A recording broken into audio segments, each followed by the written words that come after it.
Hi friends, welcome to Challenger app. ഞാൻ വിഷ്ണുരാജ്. നമ്മൾ discuss ചെയ്യുന്നത് നമ്മളുടെ ഏറ്റവും പുതിയ മന്ത്രിസഭയെ പറ്റിയിട്ടാണ്.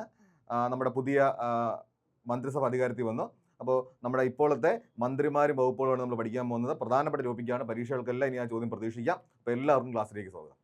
ഓക്കെ, അപ്പോൾ 24ാമത് കേരള മന്ത്രിസഭ. ഓക്കെ, 24ാമത് കേരള മന്ത്രിസഭ നമുക്ക് നോക്കാം, ഡീറ്റെയിൽസ് നോക്കാം. അപ്പോൾ നമ്മുടെ കേരളത്തിൽ ഇപ്പോൾ മുഖ്യമന്ത്രി ഉൾപ്പെടെ 21 മന്ത്രിമാരുണ്ട്. ഓക്കെ, മുഖ്യമന്ത്രി ഉൾപ്പെടെ 21 മന്ത്രിമാരുണ്ട്. അതാണ് അതിൻ്റെ ഒരു 21 മന്ത്രിമാരുള്ളത്. ഓക്കെ, അപ്പോൾ നമുക്ക് നോക്കാം 24ാമത് കേരള മന്ത്രിസഭ.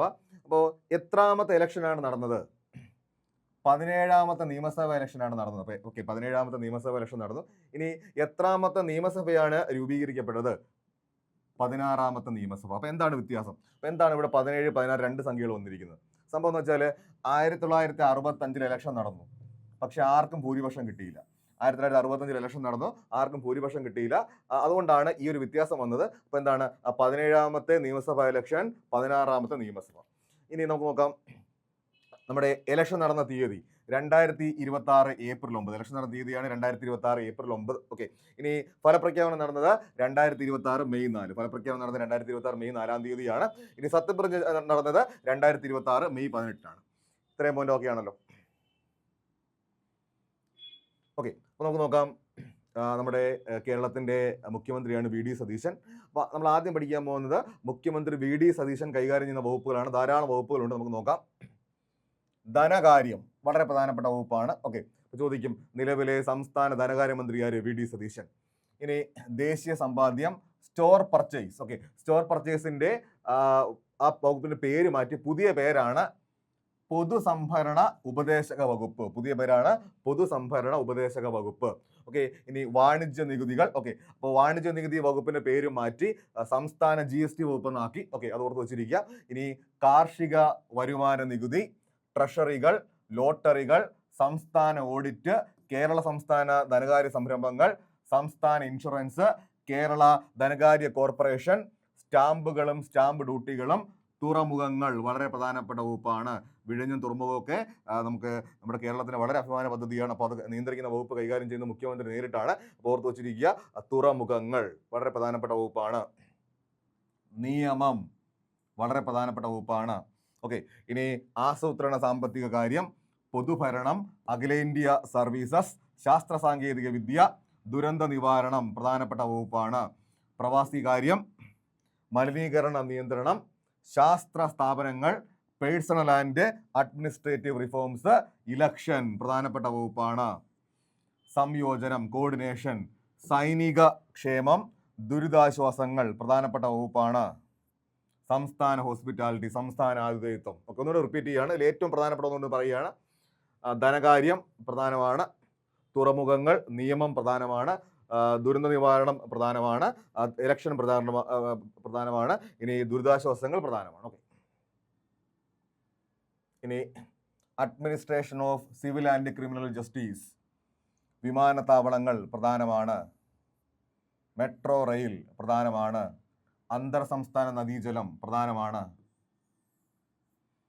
തീരദേശ ഷിപ്പിംഗ്, ഉൾനാടൻ നാവിഗേഷൻ, കേരള സംസ്ഥാന ഉൾനാടൻ navigation corporation, information and public relation, printing and stationery, railway, Rajiv Gandhi centre for biotechnology. ഇപ്പോൾ എവിടെ സ്ഥിതി ചെയ്യുന്നത്? Rajiv Gandhi centre for biotechnology എവിടെ സ്ഥിതി ചെയ്യുന്നത്? Rajiv Gandhi centre for biotechnology എവിടെ സ്ഥിതി ചെയ്യുന്നത്? തിരുവനന്തപുരം. ഓക്കെ, തിരുവനന്തപുരം ജഗതിയിലാണ് സ്ഥിതി ചെയ്യുന്നത്. ഓക്കെ, ഇനി Rajiv Gandhi academy for aviation technology എവിടെ സ്ഥിതി ചെയ്യുന്നത്? തിരുവനന്തപുരം. ഓക്കെ, ഇനി national university of advanced legal studies, NUALS. Okay, നുവാൽസിന്റെ ആസ്ഥാനം കൊച്ചിയിലാണ്. ഓക്കെ, അപ്പോൾ national university of advanced legal studies നുവാൽസിന്റെ ആസ്ഥാനം കൊച്ചിയിലാണ്. ഓക്കെ, ഇനി പോസ്റ്റുകളും ടെലഗ്രാഫുകളും, ഖാദി, ഗ്രാമ വ്യവസായം, എല്ലാ പ്രധാന നയകാര്യങ്ങളും, മറ്റൊരിടത്തും പരാമർശിച്ചിട്ടില്ലാത്ത വിഷയങ്ങൾ. അതായത് മന്ത്രിമാർക്ക് വിഭജിച്ച് നൽകാത്ത എല്ലാ വകുപ്പുകളും കൈകാര്യം ചെയ്യുന്നത് മുഖ്യമന്ത്രിയായിരിക്കും. ഓക്കെ, അപ്പോൾ ഒരു മന്ത്രിക്കും വിഭജിച്ച് നൽകാത്ത എല്ലാ വകുപ്പുകളും കൈകാര്യം ചെയ്യുന്നത് മുഖ്യമന്ത്രിയായിരിക്കും. ഇത്രയും ക്ലിയർ ആണ്. ഓക്കെ,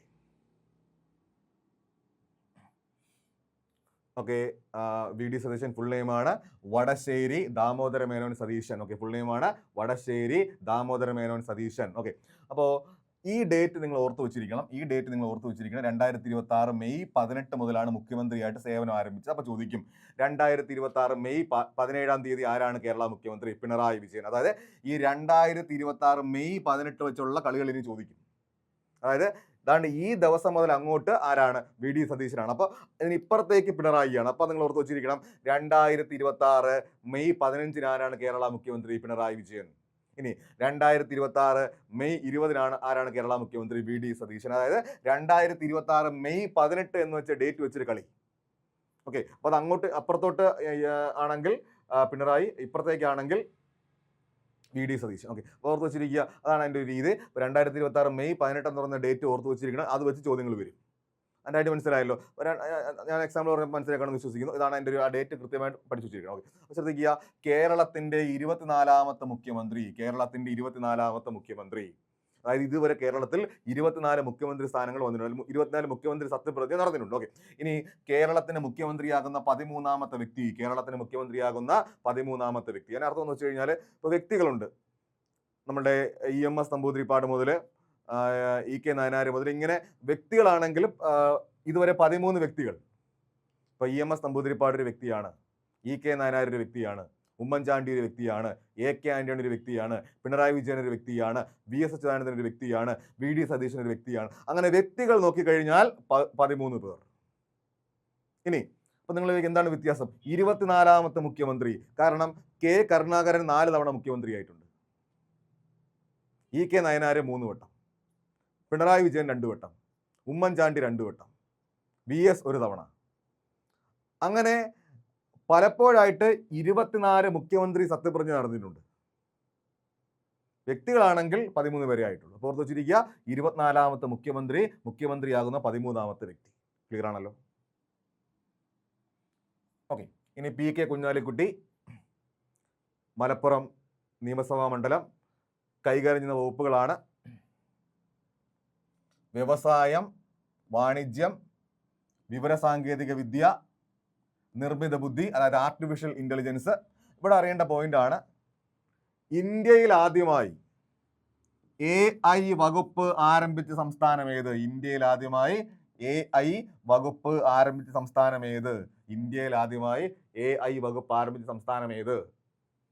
കേരളം. ഇന്ത്യയിൽ ആദ്യമായി AI വകുപ്പ് ആരംഭിച്ച സംസ്ഥാനമാണ് കേരളം. നമ്മുടെ കേരളത്തിലെ ആദ്യത്തെ AI വകുപ്പ് മന്ത്രിയാണ് PK കുഞ്ഞാലിക്കുട്ടി. അത് വളരെ പ്രധാനപ്പെട്ട പോയിന്റാണ്. വകുപ്പിന്റെ പേരാണ് നിർമ്മിത ബുദ്ധി, AI ആർട്ടിഫിഷ്യൽ ഇന്റലിജൻസ്. അവിടെ അറിയേണ്ട പോയിന്റാണ്, ഇന്ത്യയിൽ ആദ്യമായി AI വകുപ്പ് ആരംഭിച്ച സംസ്ഥാനമാണ് കേരളം. ഇനി കേരളത്തിലെ ആദ്യത്തെ AI വകുപ്പ് മന്ത്രിയാണ് PK കുഞ്ഞാലിക്കുട്ടി. ക്ലിയർ ആണല്ലോ? ഓക്കെ, ഇനി സ്റ്റാർട്ടപ്പുകൾ, mining and geology, handlooms and textiles, plantation directorate, industrial cooperative. അപ്പോൾ ഇവിടെ ഒരു പോയിന്റ് നിങ്ങൾ അറിഞ്ഞിരിക്കണം. ഞാൻ നേരത്തെ IT വകുപ്പിനെ പറ്റി പറഞ്ഞു. നോക്കൂ, സംസ്ഥാന സർക്കാരിൻ്റെ IT വകുപ്പിൻ്റെ പേര് മാറ്റി. ഇപ്പം നമ്മുടെ കേരളത്തിൽ ഈ VD സതീശൻ മന്ത്രിസഭ വന്നതിന് ശേഷം അവരെടുത്ത തീരുമാനമാണ് സംസ്ഥാന സർക്കാരിൻ്റെ IT വകുപ്പിൻ്റെ പേര് മാറ്റി. ഇപ്പോൾ നമ്മുടെ IT വകുപ്പിൻ്റെ പുതിയ പേരാണ് department of IT future technologies. Okay, department of IT future technologies and startups. വകുപ്പിന്റെ പുതിയ പേരാണ് department of IT future technologies and startups. Clear ആണല്ലോ? അപ്പോൾ അതൊരു ഈ പുതിയ മന്ത്രിസഭ വന്നതിന് ശേഷം വരുത്തിയൊരു മാറ്റമാണ്. ഇനി നമ്മുടെ IT വകുപ്പിന്റെ പുതിയ ബ്രാൻഡ് പേരാണ് കേരള ടെക്. IT വകുപ്പിന്റെ പുതിയ ബ്രാൻഡ് നെയിമാണ് കേരള ടെക്. ക്ലിയർ ആണല്ലോ? അത് പ്രധാനപ്പെട്ട ഒരു പോയിന്റാണ്, ഓർത്ത് വെച്ചിരിക്കണം. ഓക്കെ, ഇനി Kerala university of digital sciences, innovation and technology. Okay, digital university Kerala. ഇതിൻ്റെ നമ്മൾ ശ്രദ്ധിക്കുക, നമ്മളുടെ മന്ത്രിമാർ കൈകാര്യം ചെയ്യുന്ന വകുപ്പുമായി ബന്ധപ്പെട്ട യൂണിവേഴ്സിറ്റികളുടെ എല്ലാം പ്രോ ചാൻസലർ ആ വകുപ്പിൻ്റെ മന്ത്രിയായിരിക്കും. ഓക്കെ, ഇപ്പോൾ നമ്മുടെ കേരള കാർഷിക സർവകലാശാലയാണെങ്കിൽ കൃഷി വകുപ്പ് മന്ത്രിയാണ് അതിൻ്റെ പ്രോ ചാൻസലർ. ഇനി കേരള ആരോഗ്യ സർവകലാശാലയാണെങ്കിൽ ആരോഗ്യമന്ത്രിയായിരിക്കും അതിൻ്റെ പ്രോ ചാൻസലർ. അതേപോലെ നോക്കൂ, നമ്മുടെ IT-യുമായി ബന്ധപ്പെട്ട് പ്രവർത്തിക്കുന്ന ഒരു യൂണിവേഴ്സിറ്റിയാണ് Kerala university of digital sciences, innovation and technology. അതിൻ്റെ മറ്റൊരു പേരാണ് ഡിജിറ്റൽ യൂണിവേഴ്സിറ്റി കേരള. തിരുവനന്തപുരത്താണ് പ്രവർത്തിക്കുന്നത്. ഇതിൻ്റെ പ്രോ ചാൻസലർ PK കുഞ്ഞാലിക്കുട്ടിയാണ്. അപ്പോൾ അതുകൊണ്ടാണ് അവിടെ കൊടുത്തിരിക്കുന്നത്. യൂണിവേഴ്സിറ്റിയുടെ പേരാണ് Kerala university of digital sciences, innovation and technology, digital university Kerala. നമുക്ക് ഡീറ്റെയിൽസ് നോക്കാം. നോക്കൂ, Kerala university of digital sciences innovation and technology. Digital university Kerala. പ്രത്യേകതയുണ്ട്, ഇന്ത്യയിലെ ആദ്യത്തെ ഡിജിറ്റൽ യൂണിവേഴ്സിറ്റി. ഇന്ത്യയിലെ ആദ്യത്തെ ഡിജിറ്റൽ യൂണിവേഴ്സിറ്റി. ഇന്ത്യയിലെ ആദ്യത്തെ ഡിജിറ്റൽ യൂണിവേഴ്സിറ്റിയാണ് ഡിജിറ്റൽ യൂണിവേഴ്സിറ്റി കേരള, അല്ലെങ്കിൽ Kerala university of digital sciences innovation and technology. Okay, അപ്പോൾ അതിൻ്റെ വൈസ് ചാൻസലറാണ് doctor Saji Gopinath, first and present. ഈ യൂണിവേഴ്സിറ്റി തുടങ്ങിയ സമയത്തും അദ്ദേഹമായിരുന്നു, ഇപ്പോഴും അദ്ദേഹമാണ്. അപ്പോൾ ഓർത്ത് വെച്ചിരിക്കുക, vice chancellor doctor Saji Gopinath, first and present. ഇനി ചാൻസലർ. ചാൻസലർ എപ്പോഴും ഗവർണർ ആയിരിക്കും. ചാൻസലർ രാജേന്ദ്ര വിശ്വനാഥ് അർലേക്കർ. ഇനി പ്രോ ചാൻസലർ, ഞാൻ നേരത്തെ പറഞ്ഞു, പ്രോ ചാൻസലർ എപ്പോഴും വകുപ്പ് മന്ത്രിയായിരിക്കും. വകുപ്പിന്റെ മന്ത്രിയായിരിക്കും പ്രോ ചാൻസലർ. അപ്പോൾ പ്രോ ചാൻസലറാണ് PK കുഞ്ഞാലിക്കുട്ടി. അതാണ് നമ്മൾ അവിടെ അപ്പുറത്ത് പഠിച്ചത്. ഓക്കെ, സംസ്ഥാന IT മന്ത്രി. അപ്പോൾ ചോദിക്കും, ഇനി നമ്മുടെ ഡിജിറ്റൽ യൂണിവേഴ്സിറ്റി കേരള എവിടെയാണ് പ്രവർത്തിക്കുന്നത്? സ്ഥിതി ചെയ്യുന്നത് തിരുവനന്തപുരം. എന്നാ സ്ഥാപിതമായത്? 2020. ഇത്രയും പോയിന്റ് ക്ലിയർ ആണ്. അപ്പോൾ അത് ഒന്നുകൂടി ഒന്ന് പറയുകയാണ്, പ്രധാനപ്പെട്ടതായിട്ട് ഒന്നുകൂടി ഒന്ന് പറയുകയാണ്. PK കുഞ്ഞാലിക്കുട്ടി, മലപ്പുറം. വ്യവസായം, വാണിജ്യം, വിവരസാങ്കേതിക വിദ്യ, നിർമ്മിത ബുദ്ധി AI, സ്റ്റാർട്ടപ്പുകൾ, mining and geology, handlooms and textiles. Okay, plantation directorate, industrial cooperative. Okay, ഇനി നമ്മുടെ Kerala university of digital sciences innovation and ടെക്നോളജിയുടെ പ്രോ ചാൻസലറാണ് PK കുഞ്ഞാലിക്കുട്ടി. ഇനി സംസ്ഥാന സർക്കാരിൻ്റെ IT വകുപ്പിന്റെ പേര് മാറ്റി. ഓക്കെ, ഇനി പുതിയ പേരാണ് department of IT future technologies and startups. Department of IT future technologies and startups. ഇനി പുതിയ ബ്രാൻഡ് പേരാണ് കേരള ടെക്. ഓക്കെ,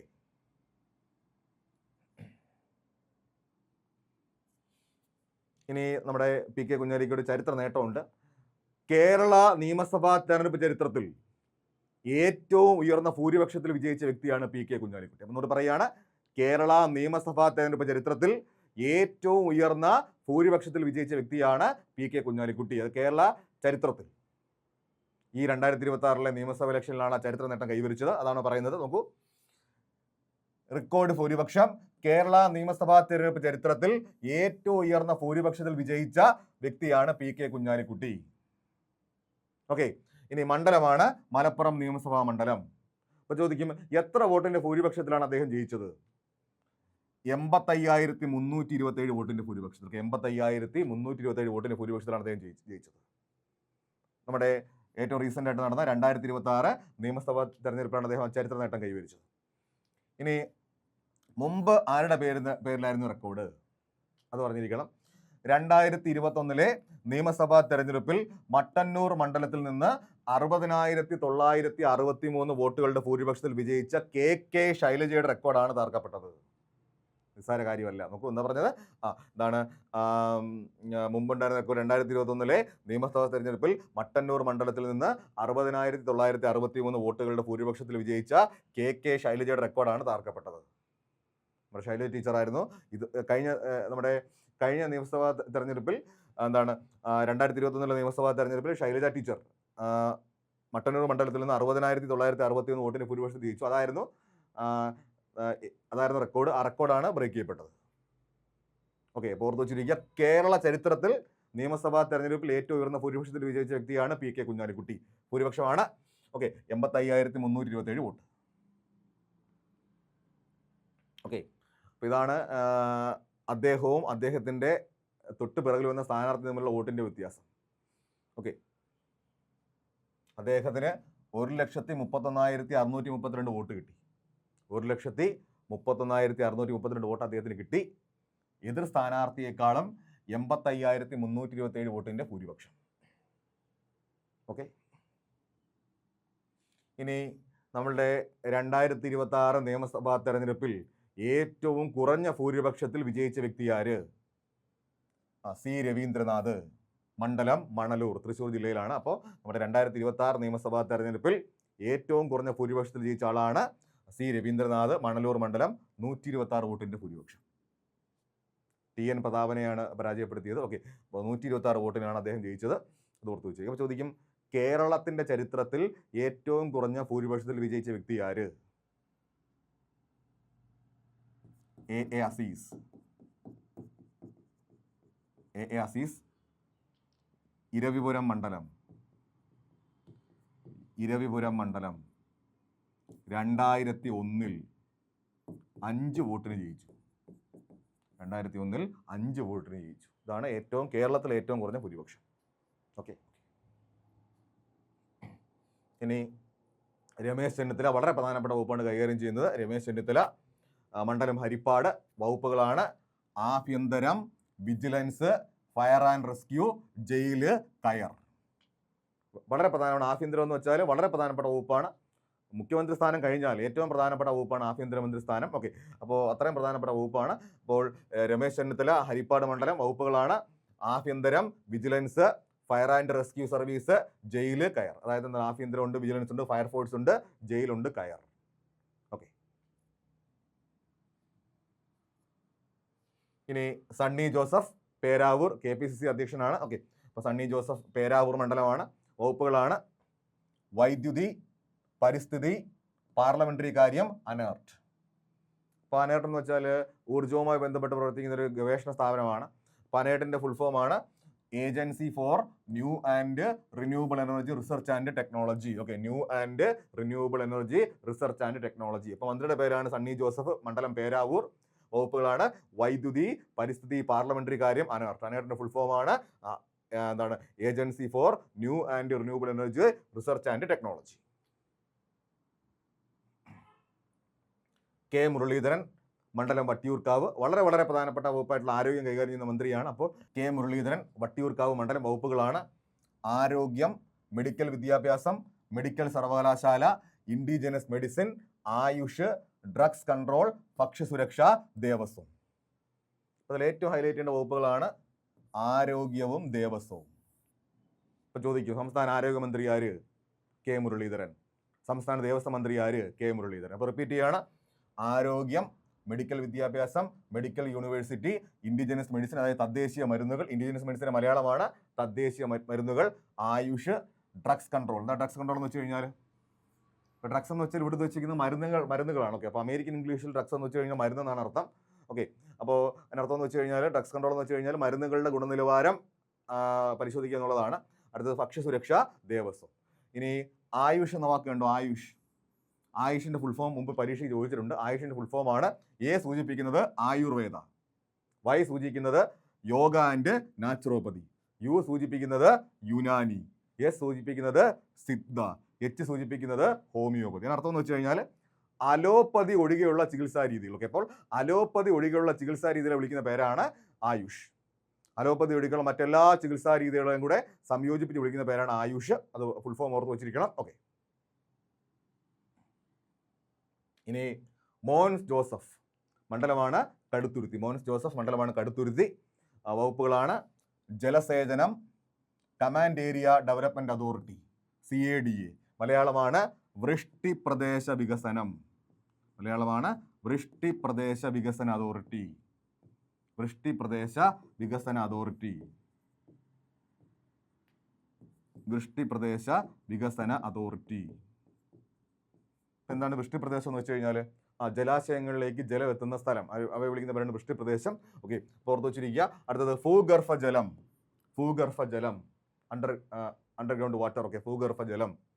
ജലവിതരണവും ശുചിത്വവും, ഭവന നിർമ്മാണം. ഓക്കെ, ജലവിതരണവും ശുചിത്വവും ഭവന നിർമ്മാണം. പുറത്തു വെച്ചിരിക്കുന്ന മന്ത്രിയുടെ പേരാണ് മോൻസ് ജോസഫ്, മണ്ഡലമാണ് Kaduthuruthy. Shibu baby John. Shibu baby John, മണ്ഡലം Chavara.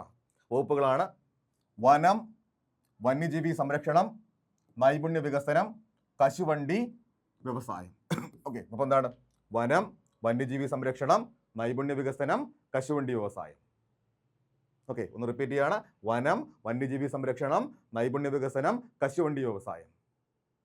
Cashew industries. Okay, cashew industries. Okay, ഇനി employment and training. Employment and training, തൊഴിൽ പരിശീലനം. ഓക്കെ, തൊഴിൽ പരിശീലനം.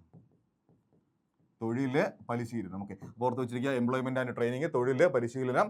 ഇനി നമ്മുടെ കെട്ടിട നിർമ്മാണവുമായൊക്കെ ബന്ധപ്പെട്ട മേഖലകളിലേക്ക് പരിശീലനം നൽകാൻ വേണ്ടി കേരള ഗവൺമെന്റ് ആരംഭിച്ച സ്ഥാപനമാണ് KASC. ഫുൾ ഫോം ആണ് Kerala academy four skills excellence. Okay, Kerala academy four skills excellence. Okay, ഇനി 2012 ഡിസംബർ 28 ഈ സ്ഥാപനം ആരംഭിച്ചത്. ആസ്ഥാനം തിരുവനന്തപുരത്താണ്. ഓക്കെ, ആസ്ഥാനം തിരുവനന്തപുരത്താണ്. ഓക്കെ, ഇനി അനൂപ് ജേക്കബ്, മണ്ഡലം പിറവം. ഓക്കെ, അനൂപ് ജേക്കബ്, മണ്ഡലം പിറവം. ഓക്കെ, ഓർത്ത് വെച്ചിരിക്കുക. വകുപ്പുകളാണ് ഭക്ഷ്യ സിവിൽ സപ്ലൈസ്, ഉപഭോക്തൃകാര്യം, ലീഗൽ മെട്രോളജി. ഭക്ഷ്യ സിവിൽ സപ്ലൈസ്, ഉപഭോക്തൃകാര്യം, ലീഗൽ മെട്രോളജി. മന്ത്രിയുടെ പേരാണ് അനൂപ് ജേക്കബ്, മണ്ഡലമാണ് പിറവം. CP ജോൺ, മണ്ഡലമാണ് തിരുവനന്തപുരം. ഓക്കെ, തിരുവനന്തപുരം അല്ലെങ്കിൽ തിരുവനന്തപുരം സെൻട്രൽ, രണ്ടും ഒന്ന് തന്നെയാണ്. ഓക്കെ, തിരുവനന്തപുരം അല്ലെങ്കിൽ തിരുവനന്തപുരം സെൻട്രൽ, രണ്ടും ഒരേ മണ്ഡലം തന്നെയാണ്. രണ്ടും ഒരേ മണ്ഡലം തന്നെയാണ്. ഔദ്യോഗിക നാമമാണ് തിരുവനന്തപുരം. പിന്നെ മാധ്യമ പ്രവർത്തകരൊക്കെ അവർ എളുപ്പത്തിന് വേണ്ടി ട്രിവാൻഡ്രം സെൻട്രൽ എന്നൊക്കെ പറയാറുണ്ട്. പക്ഷേ ഔദ്യോഗികമായിട്ടുള്ള തിരുവനന്തപുരം എന്നാണ് പുറത്ത് വെച്ചിരിക്കുക. മണ്ഡലത്തിനാണ് തിരുവനന്തപുരം. ഓക്കെ, ട്രിവാൻഡ്രം സെൻട്രൽ എന്ന് പറയുന്നത് ഇതേ മണ്ഡലം തന്നെയാണ്. അപ്പോൾ CP ജോൺ, തിരുവനന്തപുരം. വകുപ്പുകളാണ് റോഡ് ഗതാഗതം, മോട്ടോർ വാഹനങ്ങൾ, ജലഗതാഗതം. നമ്മുടെ സംസ്ഥാനത്തിന്റെ ഗതാഗത വകുപ്പ് മന്ത്രിയാണ് CP ജോൺ. അപ്പോൾ വകുപ്പുകളാണ് റോഡ് ഗതാഗതം, മോട്ടോർ വാഹനങ്ങൾ, ജലഗതാഗതം. ഓക്കെ, ഇനി AP അനിൽകുമാർ, മണ്ഡലം വണ്ടൂർ. ഓക്കെ, AP അനിൽകുമാർ, മണ്ഡലമാണ് വണ്ടൂർ. ഓക്കെ, അപ്പോൾ വകുപ്പുകളാണ് ലാൻഡ് റവന്യൂ, അതായത് റവന്യൂ വകുപ്പ്. റവന്യൂ വകുപ്പിന്റെ ഔദ്യോഗിക നാമമാണ് land revenue, survey and land records, land reforms, ഭൂപരിഷ്കരണം. ലാൻഡ് റിഫോംസിന് മലയാളമാണ് ഭൂപരിഷ്കരണം. ഓക്കെ, ഇനി N ഷംസുദ്ദീൻ, മണ്ണാർക്കാട്. വളരെ വളരെ പ്രധാനപ്പെട്ട വകുപ്പാണ് പൊതുവിദ്യാഭ്യാസം. വളരെ പ്രധാനപ്പെട്ടതാണ്. നമുക്ക് ഏറ്റവും ചോദിക്കാൻ ചാൻസുള്ള ചോദ്യങ്ങളൊന്നാണ്, അല്ലെങ്കിൽ ഏറ്റവും പ്രധാനപ്പെട്ട വകുപ്പുകളാണ് പൊതുവിദ്യാഭ്യാസം. ഓക്കെ, അപ്പോൾ N ഷംസുദ്ദീൻ, മണ്ഡലം മണ്ണാർക്കാട്. വകുപ്പുകളാണ് പൊതുവിദ്യാഭ്യാസം, ലിറ്ററസി മൂവ്മെന്റ്, സാക്ഷരതാ മുന്നേറ്റങ്ങൾ. ഓക്കെ, ഇനി വഖഫ് ബോർഡ്. എന്താണ് വഖഫ് ബോർഡ് എന്ന് വെച്ച് കഴിഞ്ഞാൽ, ഹിന്ദുക്കൾക്ക് ദേവസ്വം ബോർഡുണ്ട്. ഹിന്ദു ആരാധനാലയങ്ങളുമായി ബന്ധപ്പെട്ട് ദേവസ്വം ബോർഡുണ്ട്. അതേപോലെ ഇസ്ലാമിക സംവിധാനമാണ് ഇത് വഖഫ് ബോർഡ്. വഖഫ് ബോർഡ് ഹജ്ജ് തീർത്ഥാടനം, ന്യൂനപക്ഷ ക്ഷേമം. ഓക്കെ, വഖഫ് ബോർഡ് ഹജ്ജ് തീർത്ഥാടനം, ന്യൂനപക്ഷ ക്ഷേമം. അപ്പോൾ വളരെ വളരെ പ്രധാനപ്പെട്ട വകുപ്പുകൾ കൈകാര്യം ചെയ്യുന്ന മന്ത്രിയുടെ പേരാണ് N ഷംസുദ്ദീൻ. മണ്ഡലമാണ് മണ്ണാർക്കാട്. വകുപ്പുകളാണ് പൊതുവിദ്യാഭ്യാസം, ലിറ്ററസി മൂവ്മെന്റ്, വഖഫ് ബോർഡ്, ഹജ്ജ് തീർത്ഥാടനം, ന്യൂനപക്ഷ ക്ഷേമം.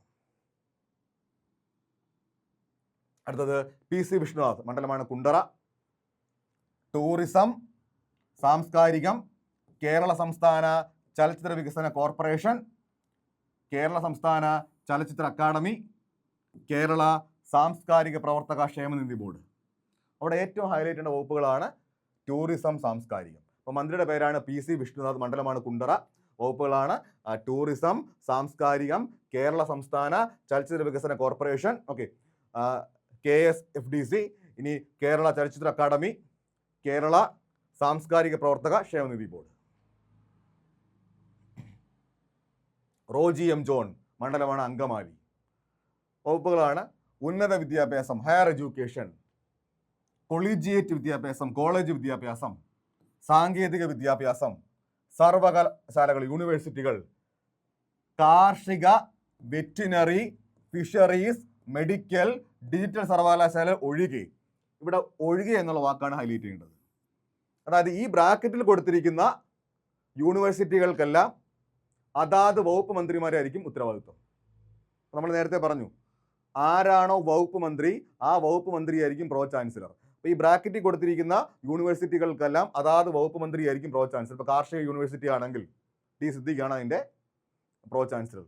ഇനി വെറ്റിനറി ആണെങ്കിൽ എന്താണ് ബിന്ദു കൃഷ്ണയാണ്. അങ്ങനെ എന്താണ് ഓരോ വകുപ്പിൻ്റെയും, ഫിഷറീസ് ആണെങ്കിൽ ആ വകുപ്പ്, മെഡിക്കൽ ആണെങ്കിൽ ആ വകുപ്പ്, ഡിജിറ്റൽ സർവകലാശാല ആണെങ്കിൽ PK കുഞ്ഞാലിക്കുട്ടി നമ്മൾ നേരത്തെ പറഞ്ഞതാണ്. അപ്പോൾ ആരാണോ വകുപ്പിൻ്റെ മന്ത്രി ആ വകുപ്പ് മന്ത്രിയായിരിക്കും പ്രോ ചാൻസലർ. ഇവിടെ ഈ ബ്രാക്കറ്റിൽ കൊടുത്തിരിക്കുന്ന യൂണിവേഴ്സിറ്റികൾക്കൊന്നും അദ്ദേഹത്തിന് ഉത്തരവാദിത്തമില്ല. അത് അതാത് വകുപ്പ് മന്ത്രിമാരായിരിക്കും കൈകാര്യം ചെയ്യുന്നത്. ഓക്കെ, അപ്പോൾ കാർഷിക, വെറ്റിനറി, ഫിഷറീസ്, മെഡിക്കൽ, ഡിജിറ്റൽ യൂണിവേഴ്സിറ്റികൾ ഒഴികെ. ഇപ്പോൾ പറയുകയാണ് കേരള യൂണിവേഴ്സിറ്റിയുടെ പ്രോ ചാൻസലർ ആരായിരിക്കും? റോജി M ജോൺ ആയിരിക്കും. Sreenarayana Guru open university pro chancellor Roji M John ആയിരിക്കും. MG യൂണിവേഴ്സിറ്റി, കാലിക്കറ്റ് യൂണിവേഴ്സിറ്റി, അതിനെയൊക്കെ pro chancellor Roji M John ആയിരിക്കും. അതായത് നമ്മുടെ സർവകലാശാല ഈ ബ്രാക്കറ്റിൽ കൊടുത്തിരിക്കുന്ന ഒഴികെയുള്ള എല്ലാ സർവകലാശാലകളുടെയും pro chancellor Roji M John ആയിരിക്കും. ഈ ബ്രാക്കറ്റിൽ കൊടുത്തിരിക്കുന്നതെല്ലാം അതാത് വകുപ്പ് മന്ത്രിമാരായിരിക്കും പ്രോ ചാൻസലർ. ഓക്കെ, അപ്പോൾ വകുപ്പിൻ്റെ മന്ത്രിയാണ് പ്രോ ചാൻസലർ. അത് ഓർത്ത് വെച്ചിരുന്നാൽ മതി. ക്ലിയർ ആണല്ലോ? ഇനി പ്രവേശന പരീക്ഷകൾ, entrance examinations, NCC, national cadet corps, ഇനി ASAP, additional skill acquisition programme, ഇതിൻ്റെയൊക്കെ മന്ത്രി എന്ന് പറയുന്നത് റോജി M ജോൺ ആണ്. അപ്പോൾ ഏറ്റവും അറിയേണ്ട പോയിന്റാണ് ഉന്നത വിദ്യാഭ്യാസം. ഓക്കെ, അപ്പോൾ എന്താണ് ഉന്നത വിദ്യാഭ്യാസം, കൊളീജിയേറ്റ് വിദ്യാഭ്യാസം, സാങ്കേതിക വിദ്യാഭ്യാസം, സർവകലാശാലകൾ. കാർഷിക, വെറ്റിനറി, ഫിഷറീസ്, മെഡിക്കൽ, ഡീറ്റെയിൽ യൂണിവേഴ്സിറ്റികൾ ഒഴികെ. ഇനി പ്രവേശന പരീക്ഷകൾ NCC നാഷണൽ കേഡറ്റ് കോർപ്സ്, ഇനി ASAP additional skill acquisition programme. ഇനി ബിന്ദു കൃഷ്ണ കൊല്ലം, തൊഴിൽ, മൃഗസംരക്ഷണം, ക്ഷീരവികസനം, ക്ഷീര സഹകരണ സംഘങ്ങൾ, വനിതാ ശിശു വികസനം പ്രധാനപ്പെട്ട വകുപ്പാണ് വനിതാ ശിശു വികസനം. Okay. Kerala veterinary and animal science സർവകലാശാല, പുനരധിവാസം, ഫാക്ടറികളും ബോയിലറുകളും, ഇൻഷുറൻസ് മെഡിക്കൽ സേവനം, വ്യാവസായിക ട്രൈബ്യൂണലുകൾ, ലേബർ കോടതികൾ. ധാരാളം പ്രധാനപ്പെട്ട വകുപ്പുകൾ കൈകാര്യം ചെയ്യുന്ന മന്ത്രിയാണ് ബിന്ദു കൃഷ്ണ. തൊഴിൽ പ്രധാനപ്പെട്ട വകുപ്പാണ്, മൃഗസംരക്ഷണം പ്രധാനപ്പെട്ട വകുപ്പാണ്, ക്ഷീരവികസനം, ക്ഷീരസഹകരണ സംഘങ്ങൾ, വനിതാ ശിശു വികസനം ഏറ്റവും പ്രധാനപ്പെട്ട വകുപ്പാണ്, ഏറ്റവും പ്രധാനപ്പെട്ടത്. ചോദിക്കും, സംസ്ഥാന വനിതാ ശിശു വികസന വകുപ്പ് മന്ത്രി ആര്? Bindu Krishna. Okay. Kerala veterinary and animal science university, ഇനി പുനരധിവാസം, റീഹാബിലിറ്റേഷൻ, ഫാക്ടറികളും ബോയിലറുകളും, ഇൻഷുറൻസ് മെഡിക്കൽ സേവനം, വ്യാവസായിക ട്രൈബ്യൂണലുകൾ, ലേബർ കോടതികൾ. ലിജു കായംകുളം മണ്ഡലം, വകുപ്പുകളാണ് സഹകരണം, എക്സൈസ്. ഓക്കെ. അപ്പോൾ ലിജു വകുപ്പുകളാണ് സഹകരണം, എക്സൈസ്. അടുത്തത് ഷാജി മണ്ഡലമാണ് വേങ്ങര. ഷാജി മണ്ഡലമാണ് വേങ്ങര, വകുപ്പുകളാണ് തദ്ദേശ സ്വയംഭരണം. പ്രധാനപ്പെട്ട വകുപ്പാണ് തദ്ദേശ സ്വയംഭരണം. അതിനകത്ത് പഞ്ചായത്ത്, മുനിസിപ്പാലിറ്റി, കോർപ്പറേഷൻ അതിൽപ്പെടുന്നതാണ് പഞ്ചായത്ത്, മുനിസിപ്പാലിറ്റി, കോർപ്പറേഷൻ. ഇനി ടൗൺ പ്ലാനിംഗ്, ഗ്രാമവികസനം, പ്രാദേശിക വികസന അതോറിറ്റികൾ, കില. ഓക്കെ. അപ്പോൾ ഒന്നുകൂടി പറയുകയാണ്, ഷാജി വേങ്ങര മണ്ഡലം, വകുപ്പുകളാണ് തദ്ദേശ സ്വയംഭരണം, അതിൽപ്പെടുന്ന വകുപ്പുകളാണ് panchayat, municipality, corporation. Town planning, ഗ്രാമവികസനം, പ്രാദേശിക വികസന അതോറിറ്റികൾ, കില. കിലയുടെ ഫുൾ ഫോമാണ് Kerala institute of local administration. Kerala institute of local administration, KILA. എവിടെയാണ് സ്ഥിതി ചെയ്യുന്നത്? ആസ്ഥാനം എവിടെയാ? കിലയുടെ ആസ്ഥാനം എവിടെയാ? മുളങ്കുന്നത്ത് കാവ്, തൃശ്ശൂർ. ആസ്ഥാനമാണ് മുളങ്കുന്നത്ത് കാവ്,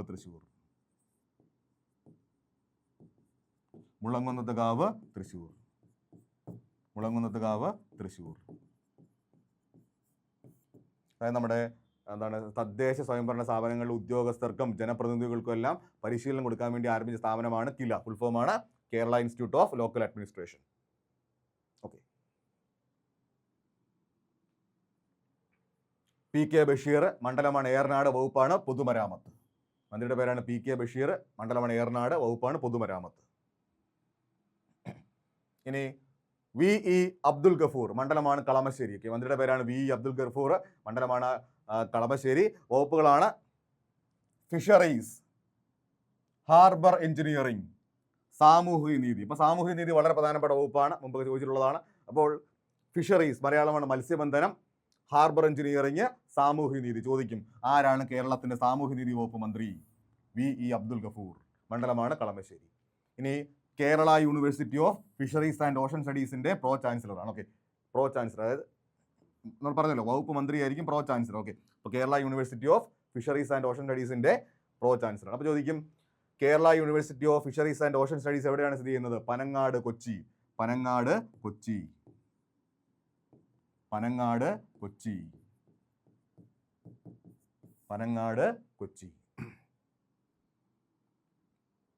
ഇനി ടി സിദ്ദിഖ് മണ്ഡലമാണ് കൽപ്പറ്റ.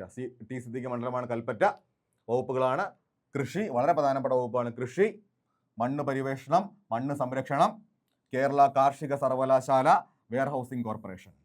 ഓക്കെ. അപ്പോൾ കൃഷി, മണ്ണ് പരിവേഷണം, മണ്ണ് സംരക്ഷണം, കേരള കാർഷിക സർവകലാശാല. നമ്മൾ നേരത്തെ പറഞ്ഞു ആരാണോ വകുപ്പിൻ്റെ മന്ത്രി ആ മന്ത്രിയായിരിക്കും ആ യൂണിവേഴ്സിറ്റിയുടെ പ്രോ ചാൻസലർ. ഓക്കെ. അപ്പോൾ കേരള കാർഷിക സർവകലാശാല പ്രോ ചാൻസലറാണ് ടി സിദ്ദിഖ്. ഇനി വെയർ ഹൗസിംഗ് കോർപ്പറേഷൻ.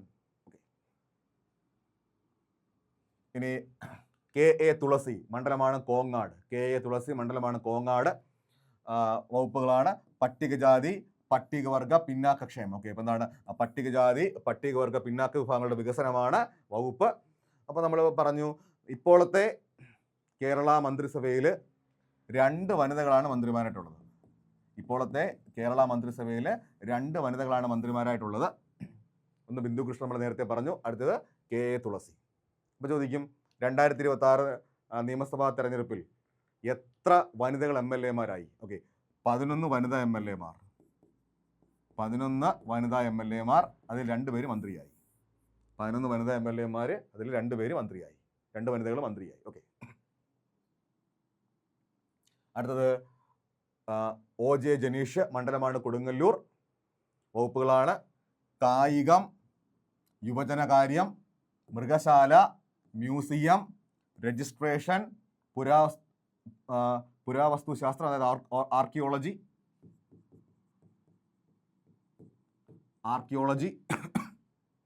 ആർക്കൈവ്സ്, മലയാളമാണ് പുരാരേഖ. അപ്പോൾ വളരെ പ്രധാനപ്പെട്ട വകുപ്പുകളാണ് കായികം, യുവജനകാര്യം, മൃഗശാല, മ്യൂസിയം, രജിസ്ട്രേഷൻ, പുരാവസ്തുശാസ്ത്രം, ആർക്കിയോളജി, ആർക്കൈവ്സ്, പുരാരേഖ. നമ്മുടെ ഇപ്പോഴത്തെ മന്ത്രിസഭയിൽ ഏറ്റവും പ്രായം കുറഞ്ഞ മന്ത്രിയാണ്, 39 വയസ്സേ ഉള്ളൂ. നമ്മുടെ VD സതീശൻ മന്ത്രിസഭയിൽ ഏറ്റവും പ്രായം കുറഞ്ഞ മന്ത്രിയാണ് OJ ജനീഷ്, 39 വയസ്സ്. മണ്ഡലമാണ് കൊടുങ്ങല്ലൂർ. ഇത്രയുമാണ് നമ്മളുടെ ഇപ്പോഴത്തെ മന്ത്രിസഭയിലെ അംഗങ്ങളായിട്ടുള്ളവർ അറിഞ്ഞിരിക്കണം. എല്ലാ വകുപ്പുകളും പഠിച്ചിരിക്കണം. ഉറപ്പായിട്ട് 1 മാർക്ക് കിട്ടും. ഇനി വരുന്ന പരീക്ഷകൾക്കെല്ലാം കറണ്ട് അഫയേഴ്സിൽ 1 മാർക്ക് ഇതായിരിക്കും, സംസ്ഥാന മന്ത്രിമാരും വകുപ്പുകളുമായിരിക്കും. അപ്പോൾ എല്ലാ ആൾക്കാരും നമ്മുടെ ചലഞ്ചർ ആപ്പിൻ്റെ യൂട്യൂബ് ചാനൽ ലൈക്ക് ചെയ്യുക, ഷെയർ ചെയ്യുക, സബ്സ്ക്രൈബ് ചെയ്യുക. നിങ്ങൾക്ക് ചാനൽ ലൈക്ക് ചെയ്യുന്നതോടുകൂടി, സബ്സ്ക്രൈബ് ചെയ്യുന്നതോടുകൂടി നമുക്കാണെങ്കിൽ നമ്മുടെ PSC-യുമായി ബന്ധപ്പെട്ട എല്ലാ പുതിയ അപ്ഡേറ്റുകളും, പുതിയ സിലബസുകൾ, എല്ലാ വിവരങ്ങളും നിങ്ങൾക്ക് അറിയാൻ കഴിയും. മാത്രമല്ല എല്ലാ പ്രധാനപ്പെട്ട വിഷയങ്ങളെപ്പറ്റിയും, നിങ്ങൾക്ക് സംശയമുള്ള വിഷയങ്ങളെപ്പറ്റിയെല്ലാം നമുക്ക് നിങ്ങളുടെ ഈ ചാനൽ വഴി നിങ്ങൾക്ക് അതിനുള്ള മറുപടി കിട്ടുന്നതാണ്. മാത്രമല്ല നമ്മുടെ ഹൈക്കോർട്ട് അസിസ്റ്റൻ്റിൻ്റെ കോഴ്സ് ഇപ്പോൾ നടന്നുകൊണ്ടിരിക്കുകയാണ്. അതിൻ്റെ ഡീറ്റെയിൽസ് താഴെ കൊടുത്തിട്ടുണ്ട്. നിങ്ങൾക്ക് ഹൈക്കോർട്ട് അസിസ്റ്റൻ്റ് കോഴ്സിൽ ജോയിൻ ചെയ്യാം. ഏറ്റവും മികച്ച അധ്യാപകർ നയിക്കുന്ന ക്ലാസ്സുകളാണ്. ഹൈക്കോർട്ട് അസിസ്റ്റൻ്റ് പെട്ടെന്ന് ജോലി കിട്ടുന്ന ഒരു തസ്തികയാണ്. നമ്മൾ പരീക്ഷ എഴുതി പാസ്സാക്കി ഉടനെ തന്നെ ജോലി കിട്ടുന്ന ഒരു തസ്തികയാണത്. അപ്പോൾ അത് പരമാവധി പ്രയോജനപ്പെടുത്തുക. അപ്പോൾ നമുക്ക് മറ്റൊരു ക്ലാസ്സിൽ കാണാം. അതുവരെ എല്ലാവർക്കും ഓൾ ദി ബെസ്റ്റ്.